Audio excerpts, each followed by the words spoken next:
Hey there, this is Mike Kinnett from Prostatis. Welcome back to the channel where we simplify retirement and help you to protect what you've earned so you can enjoy the freedom and security you've worked so hard for. Now today, we're digging into one of the most powerful Social Security strategies out there, coordinating benefits as a married couple. If you and your spouse are both eligible for Social Security, how and when you claim can make a six-figure difference over the course of your retirement. This isn't just theory. We've seen it play out again and again with real people. In this video, I'm going to explain how the system works, share a story of a couple who almost missed out, and give you practical steps to get it right. When you're married, both spouses have access to two key benefits. First, your own retirement benefit based on your individual work record, and a spousal benefit up to 50% of your spouse's full retirement benefit, even if it's higher than your own. But here's the catch. You can't claim both at the same time, and the amount you receive depends on when each of you actually files. So back in the early 2000s, a couple we worked with, let's call them Jim and Linda,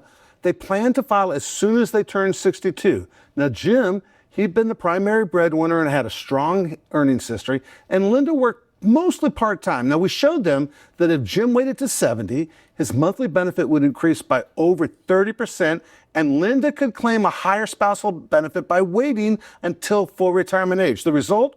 Over the next 25 years, that decision would guarantee and generate $150,000 more combined benefits than their original plan. That's the power of understanding how to coordinate those benefits. And if you're wondering how this applies to your household, drop your questions in the comments box. We're here to help. Now think about it from this perspective. When one spouse outlives the other, and that's going to happen, this is another reason why coordinating timing is so important. When that one spouse passes, the surviving spouse generally keeps the higher of the two benefit amounts, but not both. But the higher of it, think about that. They step up into the bigger number. So delaying the higher earner's benefit can create more long-term security for both spouses, even after one passes away. In the context of how do we balance those two things, the short-term needs that we're going to have and the long-term needs we're going to have, the fact is it's a numbers game. There used to be 560 different iterations of how and when to collect Social Security. But at this point, it's really longevity and life expectancy and your income needs and cash flows. So what we're trying to do is create the income we need